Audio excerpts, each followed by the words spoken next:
incorporate sort of a discussion, almost digestion of the speech, so that you're not simply choosing to be quiet or to shout, but you have a chance to sort of chew on the ideas as an audience member, not just as a panelist if you're invited. But again, we'd love to hear kind of what seems to be working. Another best practice we've heard is something as simple as meeting face to face before going on stage or the lights turning on. There's something about even sharing a coffee for 10 minutes, you recognize that humanity, and it tends to shift the tone a little bit, or so I'm told. We're going to be, I think, learning more about that during this school year.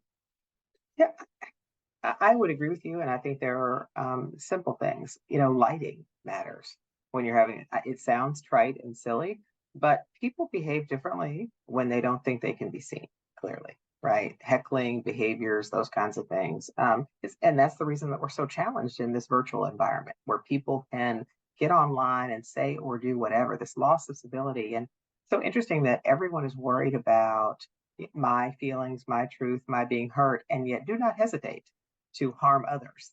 So it's a very don't do it to me culture, which is so interesting to me.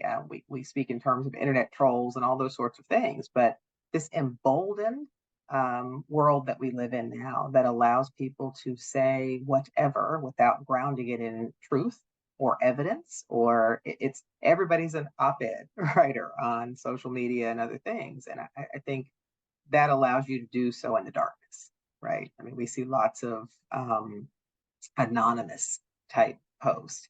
When we're having assemblies, we light up the auditorium. I mean, you should feel confident to express yourself, but you also own your ideas, your opinions, and your views. And that's not because there's consequences. It is because if you're going to stand up and share, then those things belong to you, and you don't get cover of darkness for that. And again, it seems trite and silly, but it has it actually tends to alter the conversation.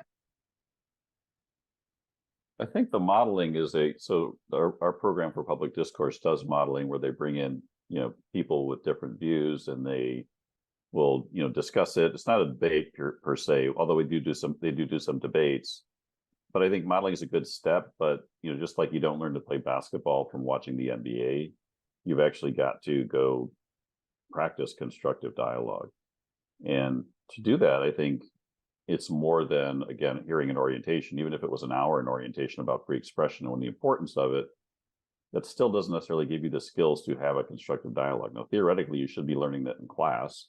I don't think that's happening for a multitude of reasons. And so I think there needs to be something in the core where they are taught constructive dialogue at scale, right? So it's got to be, you've got to reach, for us, it's 20,000 students. I mean, to do that, to pull something off in 20,000 students, of course, everybody wants to be in the core, right? But teaching a few folks here and there is great. Debate clubs are great, but you're not reaching everyone that needs to be reached. I think that's why, I'm sorry to interrupt. I think that's why fundamental culture change is so critical on college and university campuses. It's not a debate class. It's not a core course. It is threaded throughout the fiber of the academic experience across the campus. And, to incentivize, we talk about strategies. So as the presidents or the deans or whomever, to incentivize faculty who provide a more balanced approach in their courses that really take the time to be thoughtful in selecting reading materials, for example, that present multiple perspectives and create assignments that force students to interrogate views other than their own. I think it has to be a full saturation, if you will, to create a comprehensive learning environment that is both meaningful and impactful and will yield the results that we all seek. And that's, again, a more civil society. Ursula makes a great point in the chat. She says, maybe think about the general context of what staff and students are experiencing with quote unquote debate. In truth, it's a contrived environment on platforms like Facebook. And we could probably insert many social networks there. So that's also, I think, worth considering. It's not as if students are a blank slate when they arrive. There's some sense of what arguing is like, and it's often online. And I'll also mention, if you're not looking in the chat, several folks have shared some really interesting resources, books, websites. I will also shout out our friends at the Constructive Dialogue Institute, which offers some sort of plug-in trainings and units that professors can use. And then I wanted to share one comment. Let's see.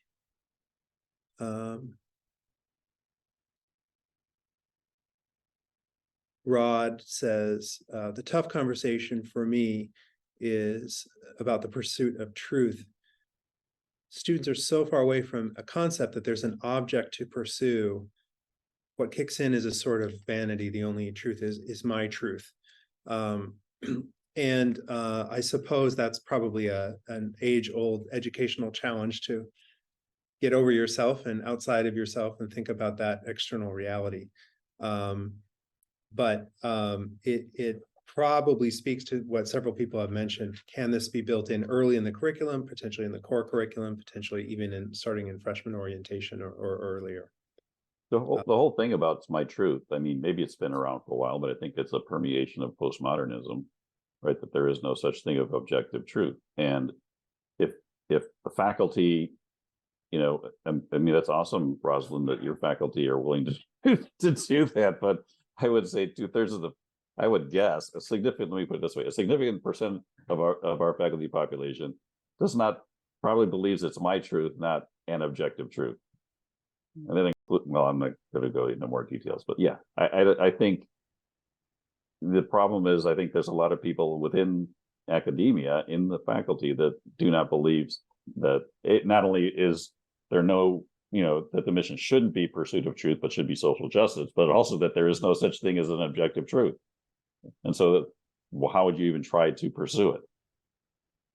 And that's such a big amount of people. It's like, you know, how do you change the beliefs of, you know, a significant portion of the faculty?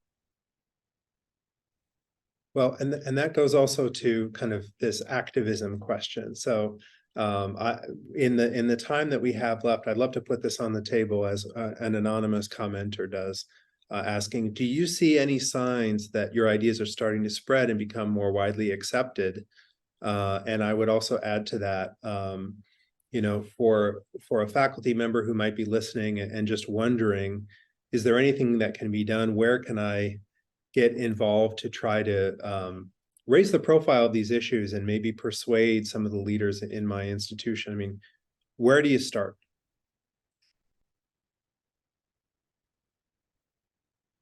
I mean, I think it goes back to this parallel polis idea. I don't think it's one place that starts. I think you have to leverage the external organizations. You have to leverage the board of trustees and board of governors, in our case, for example. You have to go start things like the Heterodox Yields group, you know, our Heterodox campus community, creating listservs. You know, we started this committee and it'll take years. And I think the fundamental question in the background for a lot of, and this is going to sound doomerist, but, you know, is are universities salvageable, right? I think there's a non-significant portion of faculty who think like it's just gone too far, I can't even try, versus there's some that obviously, like myself, think it's at least worth trying to do it, right? Because these are, you know, universities are a treasure. So, you know, and it's hard to rebuild institutions, but, you know, I think there's definitely, for many faculty, it's like, I just want to be left alone, do my research, and I whatever happens, I can't affect it. That is painful to hear, right? I mean, it's painful to hear. Certainly HXA has a whole host of resources. Michael, I'm going to help you out here. A whole host of resources to engage faculty. But, you know, some of the work we're doing with Citizen Scholars, Raj Benakota's group, is offering quite a bit of faculty development and really trying to think about ways to engage faculty in this conversation from multiple campuses across the country, to exchange best practices and think about ways that we can stimulate the free exchange of ideas on these campuses. And I'm certain there are hundreds of other examples out there. In an increasingly polarized society, a lot of folks are talking about this issue right now. And fewer than the number that are talking are doing something about it, but there are resources available out there, and several have been dropped in this chat. Several really good resources and books are out there that I think can be very invaluable. Well, I think I'll take that as a great segue to ask for some more plugs of resources. But this time, as we close up, I'd like to ask where our audience members can learn more from you. So if you have an online presence, if you have a book, if you have somebody else's book you'd like to plug, but where's they'd like to learn more about you and your work, where could they go? Mark, would you like to share anything? I mean, they could email me. I'm thinking of potentially writing around. I've written on institutional neutrality for Heterodox and a couple other topics, and I'm thinking about doing something about the parallel polis as well to kind of explain the concept. But if you do really want to chat about something, you could email me, and it's not that hard. Except I got a lot going on. I'm helping lead our generative AI work, but yeah, there you go. Thanks, Nicole. So. Yeah, I'll do my best. Thank you, Mark. Jennifer, where can we find you or your group or your work online? Well, my academic work is focused on primarily death and dying. So if you have interest in that, I will, I put my writing on Substack because I hear that's where all the cool kids are these days. It is. And I will throw that in the chat, but you can also certainly email me directly at my Western Michigan account for any sort of viewpoint diversity related questions or comments or conversations. Thank you. And I can't recall if I said this earlier, but Western Michigan has been one of our very fastest growing campus communities. So even a little faster than you, Mark, but we can have a nice friendly competition. Roslyn, where can we find you online? As has been demonstrated historically, when people don't like what I do, I'm pretty easy to find as president of Benedict College. Someone asked, can you give us an example of when external communities have given you pushback? Oh my God, I could write a book. But at benedict.edu, first name dot last name at Benedict. Certainly feel free to email me and engage. Thank you. I'm going to let a few more suggestions flow into the chat. We've really had a great conversation this afternoon.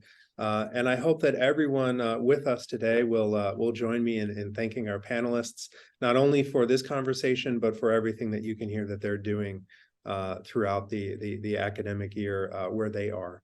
I'll also just repeat, you can find us at heterodoxacademy.org.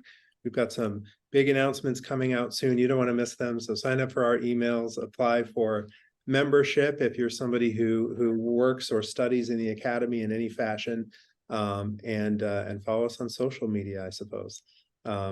Thank you very much, everyone. We really appreciate it, and have a good afternoon.